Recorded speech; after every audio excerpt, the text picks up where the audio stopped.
hang out with some YouTubers and other wrestling fans during the SummerSlam event, but that's okay. There'll be always the next year. So, welcome to the channel, by the way. If you guys are really enjoying this video, please don't forget to hit the like buttons for all your love. And comments below on your thoughts. Give me your other predictions based on the match for SummerSlam. And plus, not to mention, what else? Please subscribe to my channel. It'll be very important to me if you guys subscribe to my channel for new episodes of more WWE Live predictions coming your way, plus video games. And speaking of video games, today I wanted to just, before we get to the predictions, I'm going to talk to you about WWE 2K19 right now. Okay, so earlier this week, not only even though WWE 2K19 has been updated, I mean, I saw some screenshots. I watch other YouTubers' videos such as Tony Pizza Guy, Luch PS3, and Chris Danker on their interview with Daniel Bryan because for the first time in 2 years, WWE decided no. Was it since 2K16, WWE has bring back the 2K Showcase video game, now talking about Daniel Bryan ever since he made his wrestling return to the ring since he got cleared from neck injury. It's going to be discussing about how Daniel Bryan started his career as a WWE superstar, and plus his feud with the Authority and becoming WWE World Champion in the process. All that other cool stuff. And also WWE Evolution, that pay-per-view I cannot wait to see. It's gonna be a match. I don't know, well, I know Tony Storm is gonna face Io in the finals of the Mae Young Classic, which is gonna take place at WWE Evolution. Plus more matches will be to be announced from the Raw, SmackDown, NXT, and NXT UK brand. I haven't get to that yet, but all will soon be announced. So, and please, to all the YouTubers out there, don't be shy to join in, and you can like discuss with me about the matches.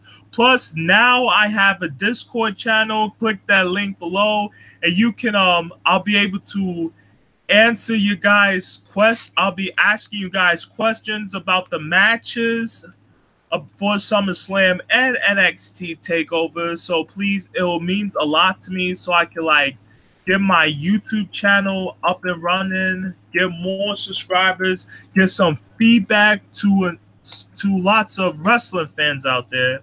And I'm sorry I'm talking mad quick though. I'm just really excited. It's just the SummerSlam season has arrived. So all right, you see if there's any people on YouTube I want to discuss.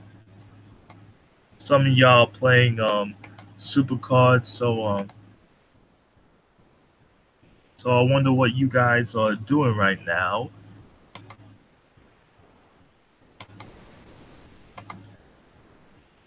All right.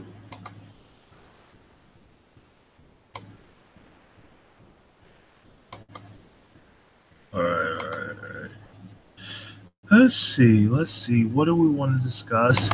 Oh, and plus as prior.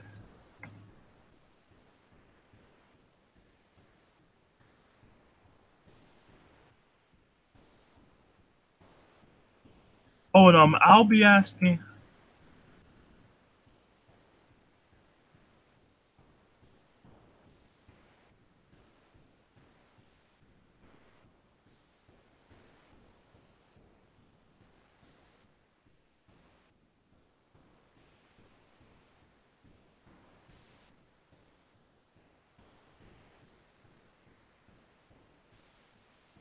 I continue to talk about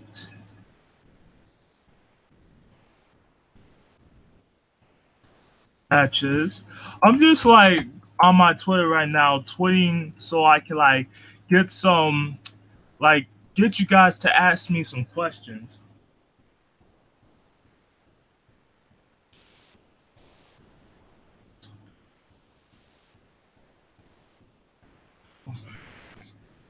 Okay, first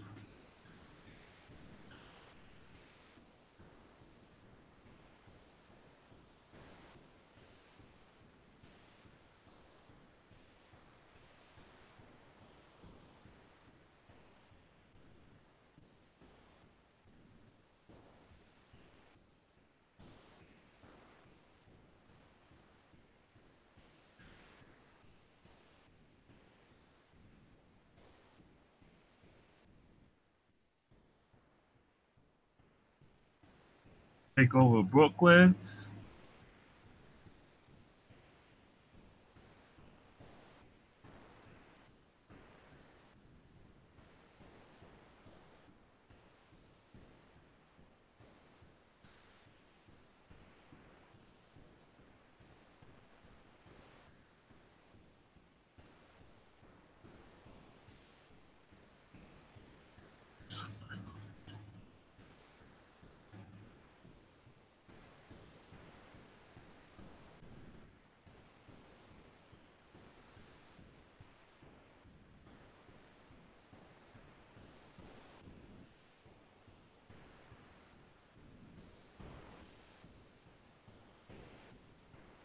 No time. All right.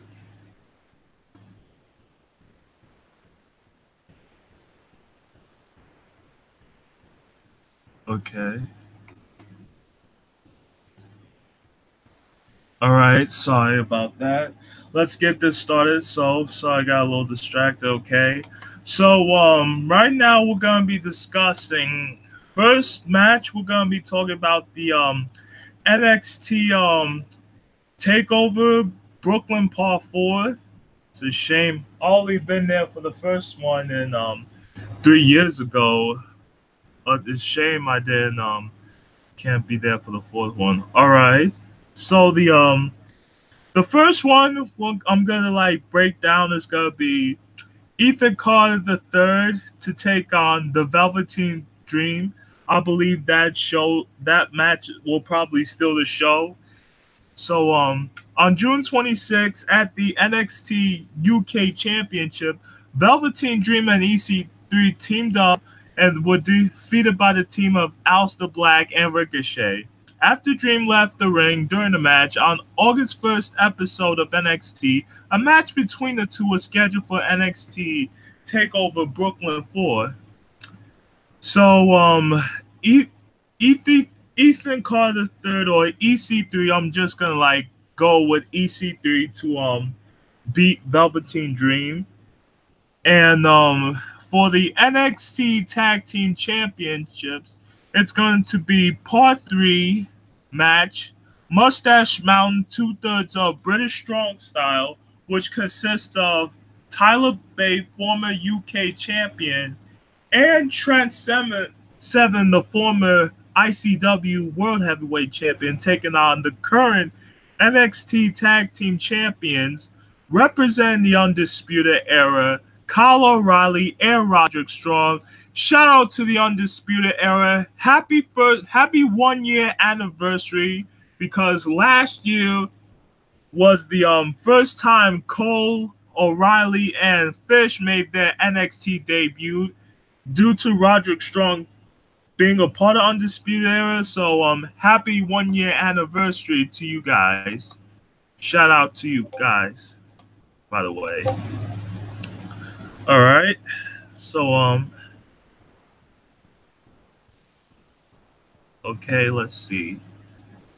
Now, as I was saying though, it was June 26th at the NXT UK Championship tournament. Mustache Mountain, Tyler Bate, and Seven defeated Kyle O'Reilly and Strong of Undisputed Era to capture the NXT Tag Team Champions in their hometown.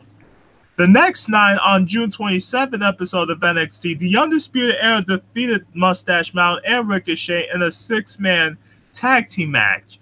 2 weeks later, a rematch between the two teams for the title was scheduled, with the Undisputed Era recapturing the titles. On August 1st episode of NXT, a tag team match between the two teams for the titles was scheduled for NXT Takeover Brooklyn. So, even though I'm a fan of the Undisputed Era, so I'm going to pick Kyle O'Reilly and Roderick Strong to remain as the NXT Tag Team Champions. And speaking of another NXT Undisputed Era match, we're going to go to Adam Cole versus Ricochet. That match I'm also going to look forward to tomorrow night. On July 18th episode... No, sorry, that was the Nikki Cross... Kairi Sane versus Shayna Baszler. On July 25th episode of NXT, Ricochet confronted Adam Cole after his match with Sean Maluta. Ricochet then challenged Cole to a match at NXT TakeOver Brooklyn for the North American Championship, but Cole refused.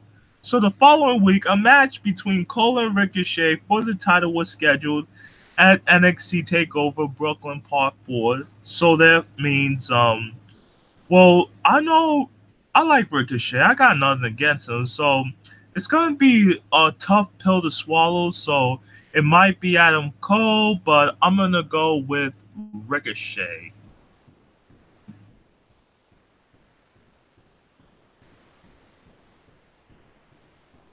All right.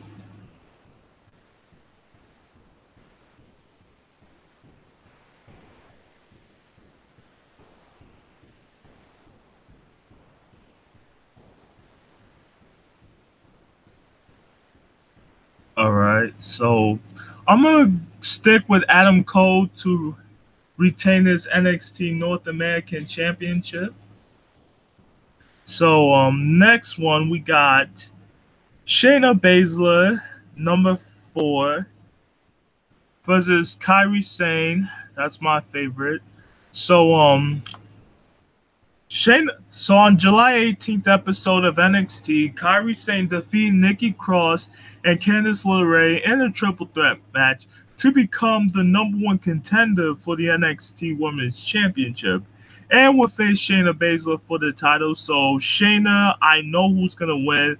Plus, it's also going to be the first time Shayna Baszler and Kairi Sane gone one-on-one since last year's Mae Young Classic tournament.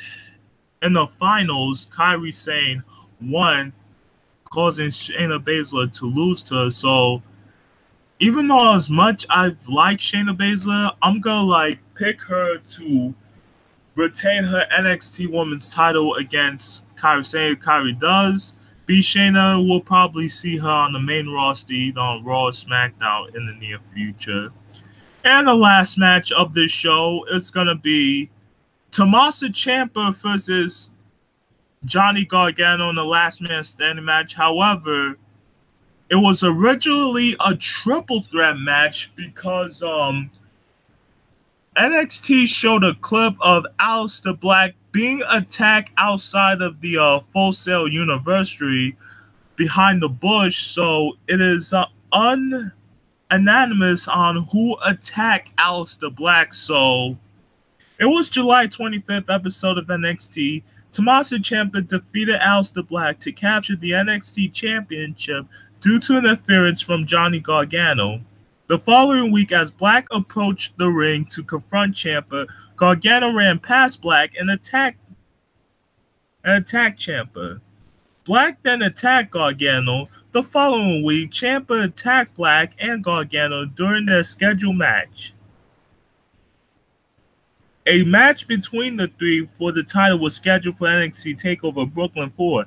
After the show was over, Black was later found unconscious in the parking lot for Full Sail. With Black out of action after a groin injury, the match was changed to a last man stand match between Ciampa and Gargano. Now, this is a rivalry that every wrestling fan loves. Trust me. It was not even better than The Rock versus Austin or Shawn Michaels versus Bret Hart or Michaels versus Triple H, etc., etc. Now, this match will probably be the last time these two ever fought, so I'm gonna go with Johnny Gargano to win against Tommaso Ciampa. Give me your prediction based on the NXT Takeover Brooklyn for tomorrow night or the SummerSlam. So I'm gonna be right back while I go and get me some water. Gonna take a break, so gonna be back in a couple of seconds.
And welcome back from the show. Just had to take a little water break to like help clear up my voice and shit. Excuse my French. So now we got the NXT Takeover out of the way. Let's get to some SummerSlam. Get to some SummerSlam matches. Got a lot of matches. 13 to be exact. We got 3 for the pre-show and 10 main matches for SummerSlam. That is going to be awesome. 13 matches, 3 pre-shows, and 10 epic matches that I'm looking forward to. The triple, you know what? Let's get to the pre-shows first, though. Like, okay, I'm gonna get the pre-shows out of the way first. So, the Cruiserweight Championship. Okay, we got let's see. So, it's going to be Drew Gulak taking on the challenger, taking on the champion Cedric Alexander for the WWE Cruiserweight Championship. Okay, on the July 24th episode 205 Live, Drew Gulak defeated Mustafa Ali, Hideo Itami, and T.J. Perkins in a fatal four-way match to earn the right to challenge Cedric Alexander for the Cruiserweight Championship. On July 30th, the match between Alexander and Gulak for the title was scheduled for SummerSlam.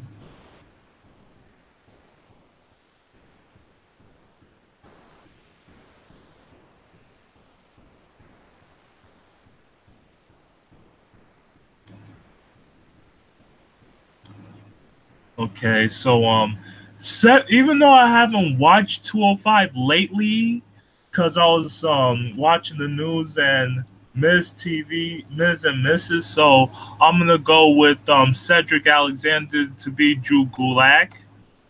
The second part of the pre-show will be Rusev and Lana versus Andrade Cien Almas and Zelina Vega in a mixed tag team match.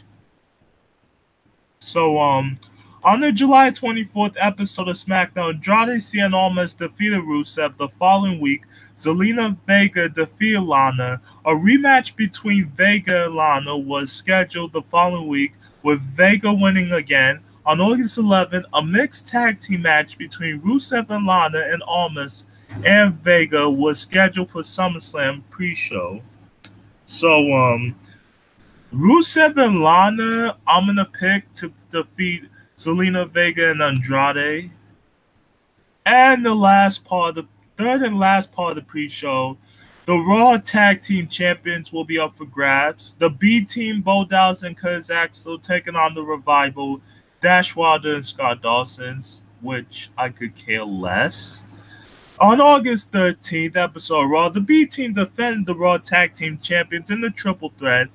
The last Raw before SummerSlam against Matt Hardy and Bray Wyatt and the Revival, which the B Team won after. The Revival performed a Shadow Machine on Wyatt, only for Axel to throw Dawson to ringside and cover Wyatt for the win.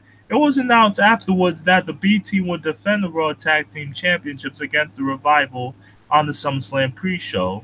So, I cannot believe I'm gonna say this, but the pre-show for the Raw Tag Team titles I couldn't care about, so I'm just gonna stick with the B Team for the win. So pre-show matches are done. Let's get to the top 10.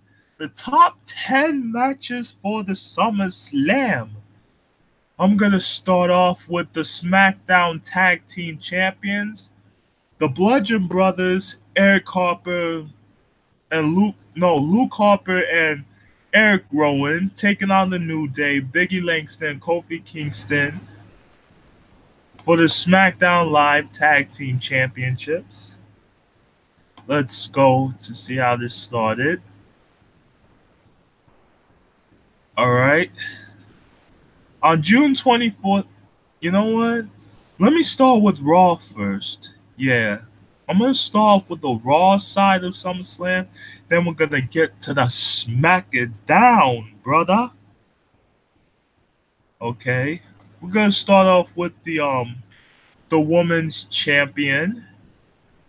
After retaining her title, Ronda Rousey versus Alexa Bliss. That I'm so excited for. So, all right.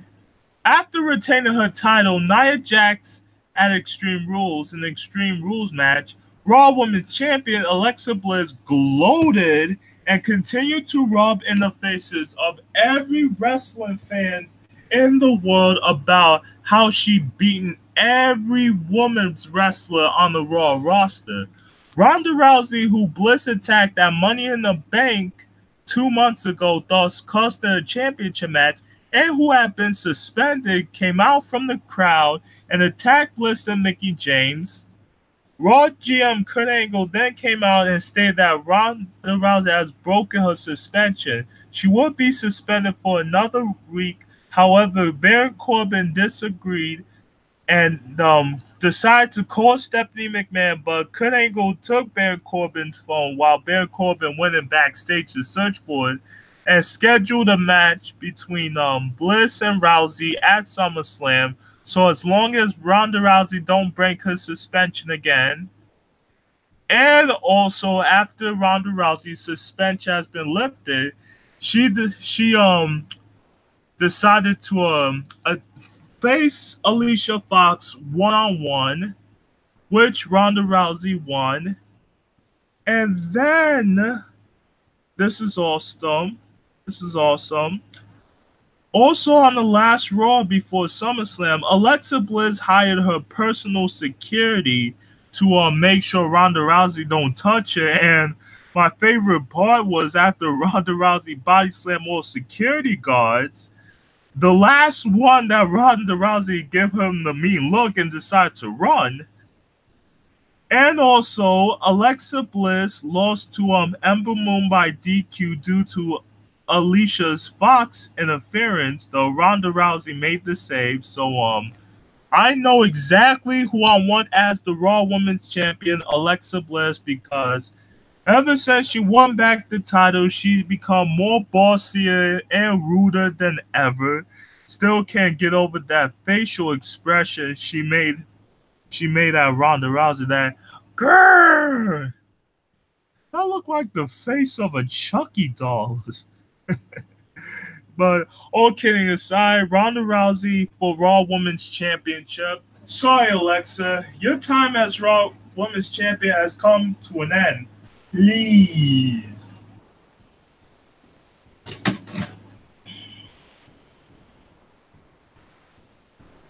All right. Okay.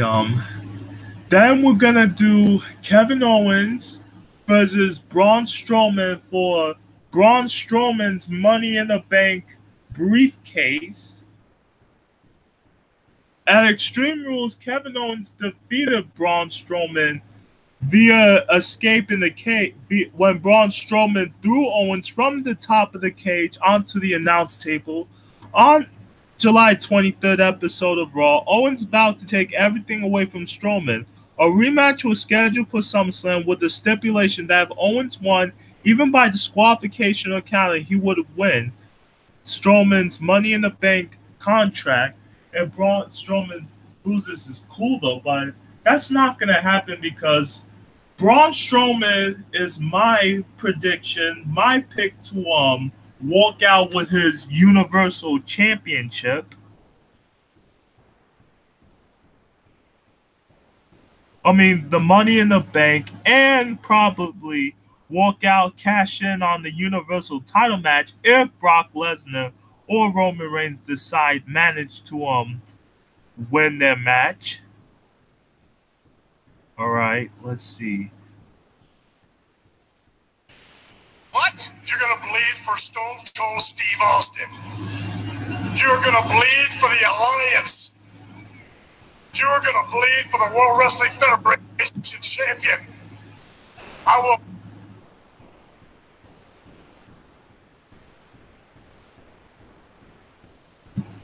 You're gonna bleed.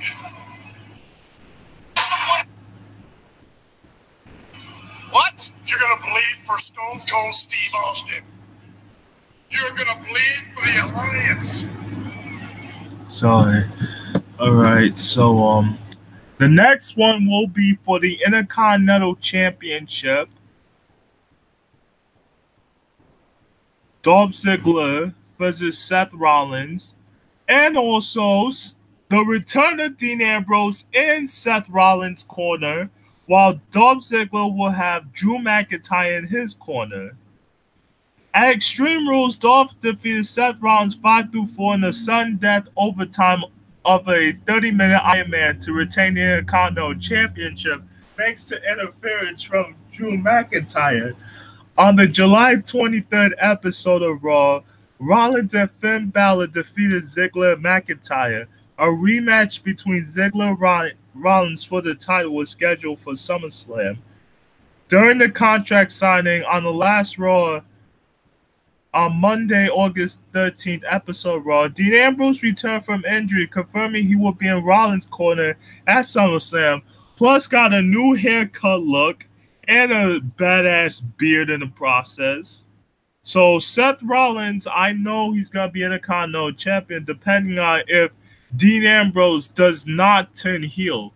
Just so you know, I do not want Dean Ambrose to turn heel come SummerSlam.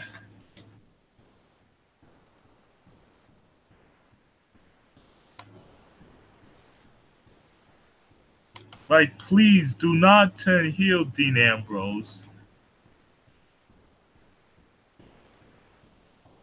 All right.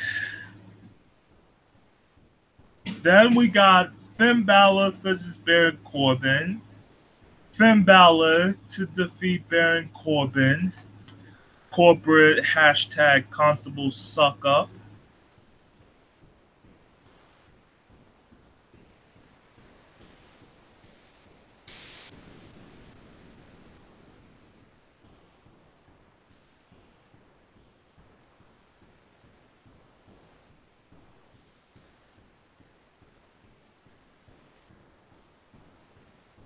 All right.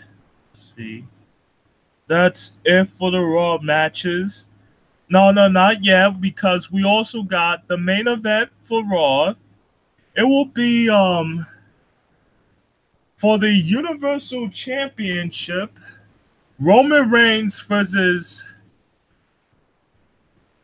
Brock Lesnar, the longest reigning Universal Champion, Part 3, because this will be the last time Roman Reigns gets a shot at the Universal Champion.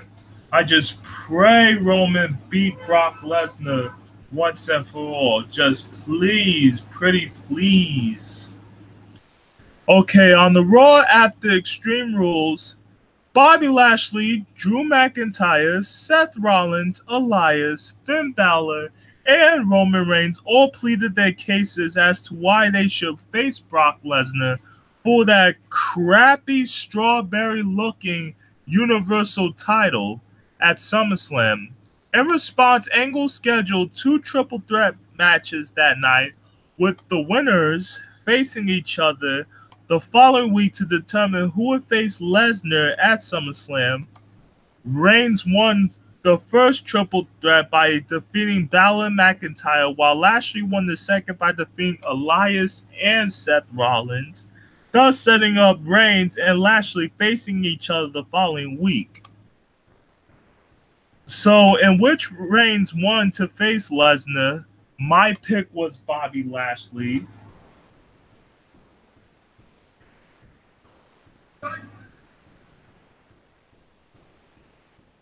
And you're wrong. I was groomed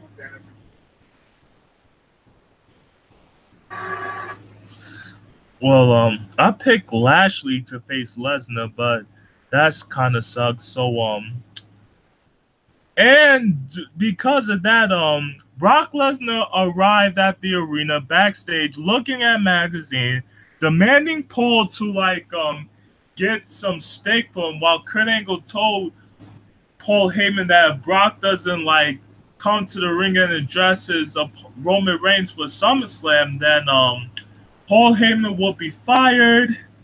And Kurt Angle also announced that Brock Lesnar is the worst Universal Champion because he don't show up each and every week for Raw, don't defend his titles at pay-per-views, which I also kind of agree. Brock Lesnar sucks as Universal Champion. Not only he sucks, but it also make the belt sucks too. And dare I say.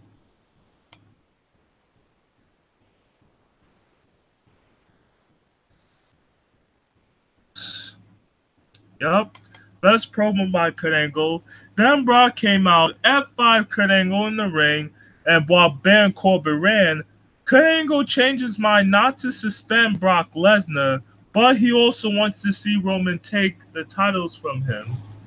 when I was 17 years.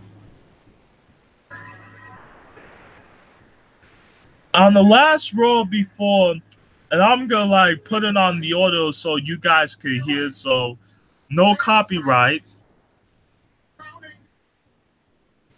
Paul Heyman came out to beg Reigns to become a Paul Heyman guy, which Roman Reigns refused, and this is what Heyman has to say.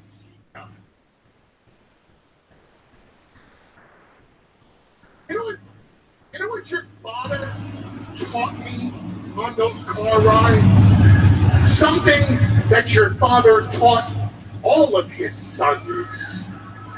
They didn't teach it to you in English because he wanted you to understand. This came from the heart. Because he taught it to you in Samoan. Palafitu. Manu. Malo.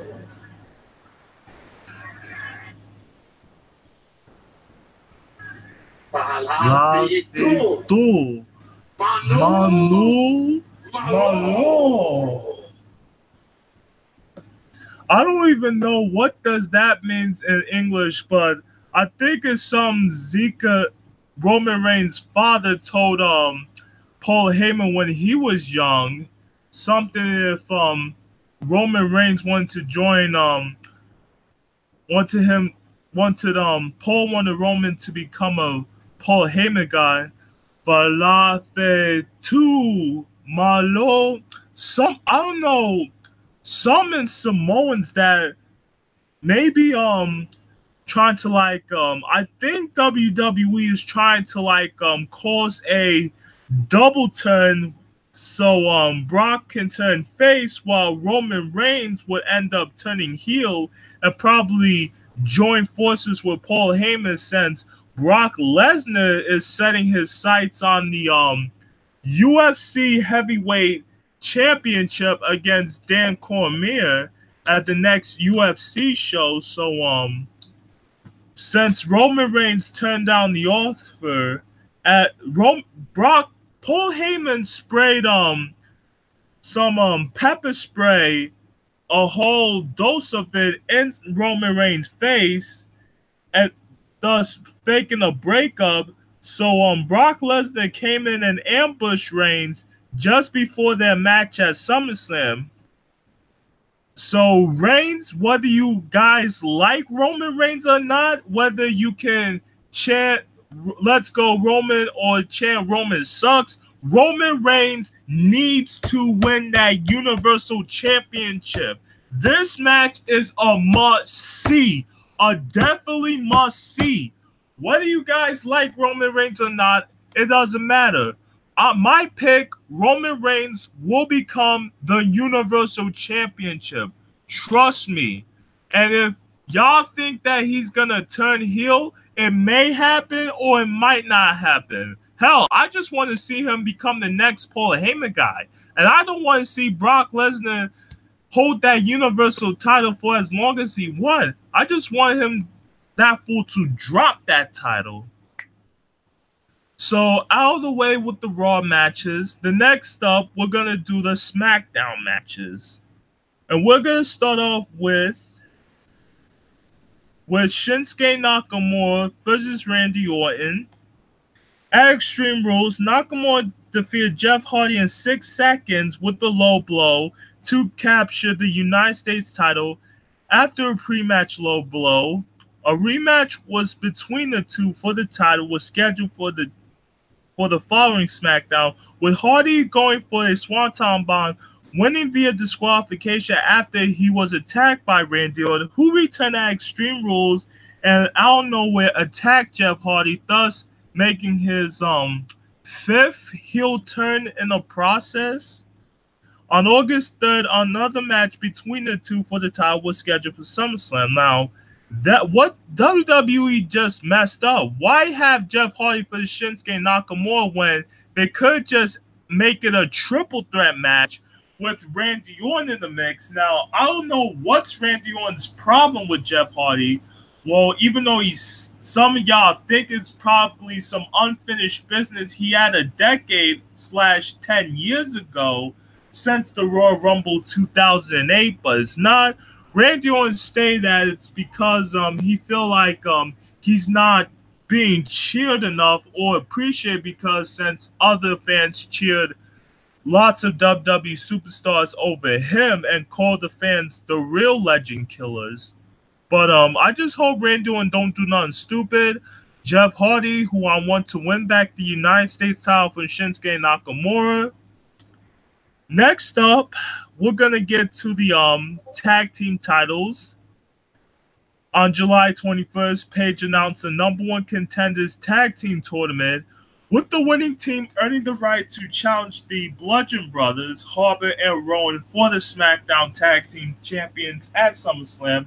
The tournament began on July 24th episode where the New Day's Big E, Xavier Woods and Cesaro and Sheamus advanced to the finals by defeating Sanity, Alexander Wolf, and Killian Dane and the Usos respectively.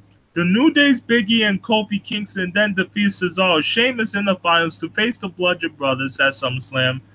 Well, I'm gonna the Bludgeon Brothers will remain the tag team champions because there's no way the New Day will win those titles from them. After what I just saw, what they did to Dan Bryan and Kane. So the Bludgeon Brothers is who I'm gonna predict will retain their SmackDown tag team titles. The next match, which I am dying to see, is like a WrestleMania dream match come true. A match as I called 8 years in the making, which is Daniel Bryan and The Miz. 8 years in the making since their days on the original NXT in 2010, at the beginning of 2000. Somewhere in February of 2010, after the WWE ECW brand was canceled. In the first season of NXT, The Miz, who was in his 30s at the time, while Daniel Bryan was 29, The Miz served as the WWE Pro of NXT rookie Daniel Bryan. Throughout the season, Miz would constantly berate Daniel Bryan, claiming he was not WWE material, even though he has competed on the independent circuit, such as New Japan, which is not considered to be an indie, Pro Wrestling Guerrilla, Ring of Honor, and etc., etc., etc., and expressing his displeasure at Daniel Bryan being his rookie. The feeling was mutual as Bryan would regularly make comments on the show alluding to the fact that he had been wrestling longer than The Miz, which explaining his details from the independent scene, which WWE never mentioned at the time, and that he should be the pro and Miz should be the rookie. On May 11th episode of NXT, Bryan was eliminated from the show. Excuse me. On May 11, 2010 episode of NXT, Bryan was eliminated from the show. The following week after his elimination, Bryan will make an appearance on NXT, attacking The Miz and Michael Cole because of their doubts on Daniel Bryan being a wrestler. And now 6 years later, on the August 24th, 2016 episode of Talking Smack, Bryan, who was then the general manager of SmackDown, got into a verbal altercation with The Miz, which consisted of Bryan criticizing Miz's wrestling ability and safe style of wrestling. The Miz responded by going on a rant about Bryan being unable to return to in-ring competition due to the various injuries he has sustained throughout his WWE career. From this point forward, Bryan and Miz would have sporadic interactions over a year. On March 20th, 2018, Bryan was officially cleared to return to the ring by doctors, after which he resumed his feud with The Miz. Since The Miz, the night after on the Superstar Shakeup, due to the announcement of Kurt Angle trading that Miz will be heading to SmackDown since Daniel Bryan wants some unfinished business with The Miz. So on the July 31st episode of SmackDown, Daniel Bryan challenged Miz to a match at SummerSlam. Miz would initially decline the match, stating that he was always been above Bryan. Going back to NXT Season 1, and recommended that Bryan return to the independent circuit once his WWE contract expired. However, the following week, Miz accepted Daniel Bryan SummerSlam challenge during an interview by Byron Saxton about his Miz and Mrs. show. Then Daniel Bryan attacked him backstage while Miz fought back by hitting a vase over Daniel Bryan's head. Plus, they did a flashback promos, and while Miz and Daniel Bryan discuss on their years back over their 8 years of their rivalry back in the original NXT. So even though my dad wanted Daniel Bryan to look, I like Daniel Bryan and I like The Miz.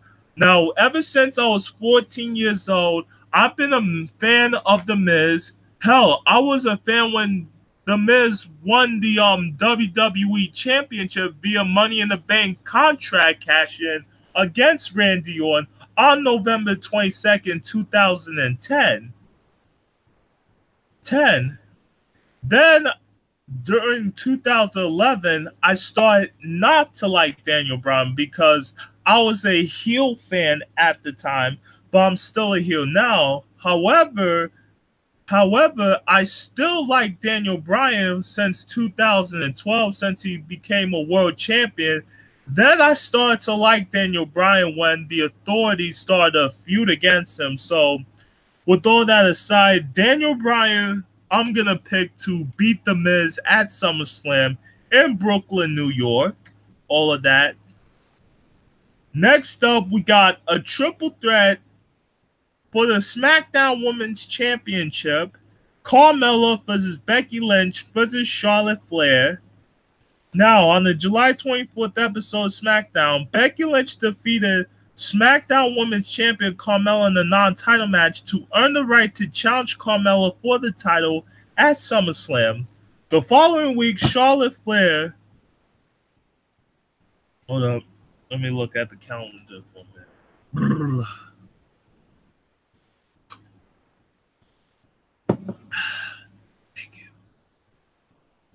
Okay, it was now on July 31st episode of SmackDown. Charlotte Flair made his return after Carmella made a crappy promo on how she was verbally hated since she became the SmackDown Women's Champion and started to attack Becky Lynch. So, and during backstage, Paige scolded Carmella for making a crappy promo and also being the Women's Championship. So, Paige scheduled a match between Carmella and Charlotte Flair. And if Charlotte, and with the stipulation that if Flair would win the match, she would be added to the title match, thus making it a triple threat match since Charlotte beat Carmella in the SmackDown's main event. Then we had a series of tag team matches of Becky Lynch and Charlotte Flair versus the likes of the Iconics, Peyton Royce, and Billie Kay. And on the last SmackDown before SummerSlam on August 14th episode, Absolution's own Mandy Rose and Sonya Deville, Becky Lynch took the pin. And then in the backstage segment, Charlotte and Becky shake each other's hand and stay and may the best woman win. Now, the last time Charlotte Flair and Becky Lynch had a rivalry with each other was not only on the NXT roster, but in early in 2016 on the SmackDown and Raw brand, where Charlotte keep on acting. Well, Charlotte was the Divas champion at the time, and keep on showing displays of villainous term and keep on beating Becky Lynch when Becky Lynch got one over on Charlotte, causing Charlotte to turn heel in the process, thus breaking up their friendships, and then be going back and forth with each other until Charlotte turned face 1 year later, and her and Becky Lynch squashed their rivalry. But how would it affect the But what happens if either Charlotte or Becky win the SmackDown Women's Champion from Carmella? Then I believe that at Evolution on October 26th, might be Charlotte versus Becky Lynch. Now I believe that match will steal the show. Some fans will pick Becky, but for SummerSlam, I'm just gonna go with Charlotte, which I hope it don't upset lots of Becky Lynch fans out there. So I'm gonna go with Charlotte to beat Carmella. And I'm also over with that promo that Carmella, that Charlotte made a comeback at Carmella. Reason why lots of WWE Universe, including myself, hate Carmella is because she acts like a diva living in the women's wrestling era. That's the pipe bomb of the year. Okay. And the last but not least will be the SmackDown main event for SummerSlam, which I'm almost gonna like end this. It's going to be AJ Styles versus Samoa Joe, first time in WWE. Now, this ain't the first. Now, this goes way back in TNA Impact, since AJ Styles and Samoa Joe had lots of various matches with each other. I mean, the main event had Unbreakable for the X Division champion against Christopher Daniels. The one-on-one match at Turning Point.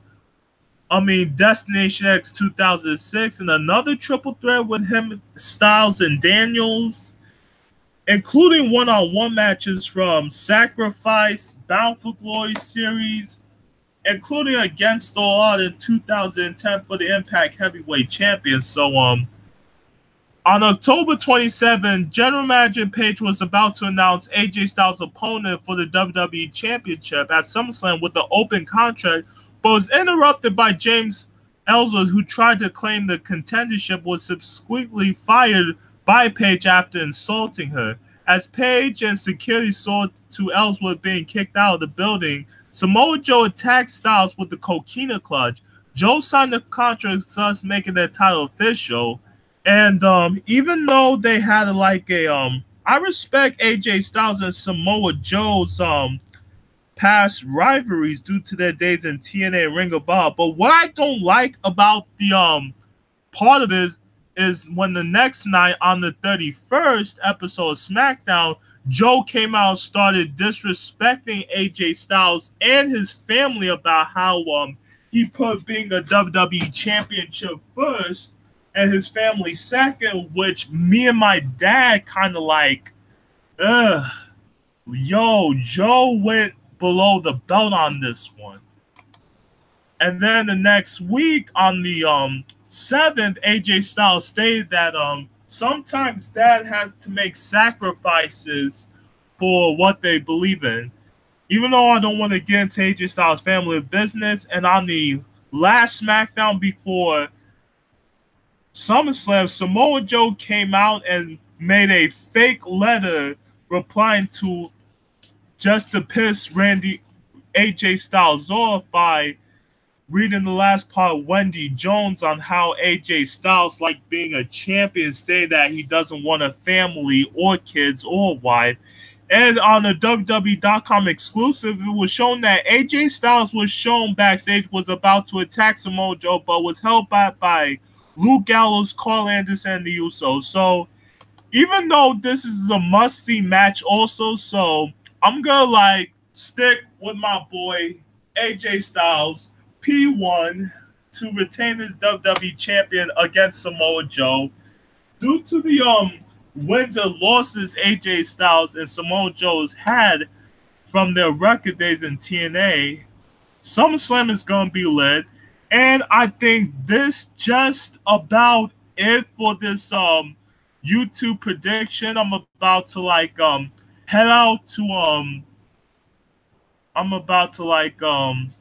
thank you so much to those who tuning into the channel. It's really it means a lot. So make sure you hit the subscribe button to check out some video game uploads, pay-per-view live predictions, and don't forget, I'm also going to be doing some more predictions on WWE, Evolution, and all women's pay-per-view, all that other stuff.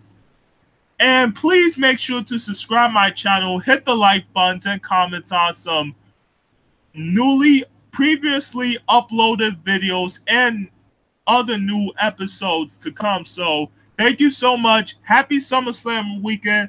Tune in to NXT Takeover tomorrow night and SummerSlam on this Sunday. So see you guys later. Happy weekend.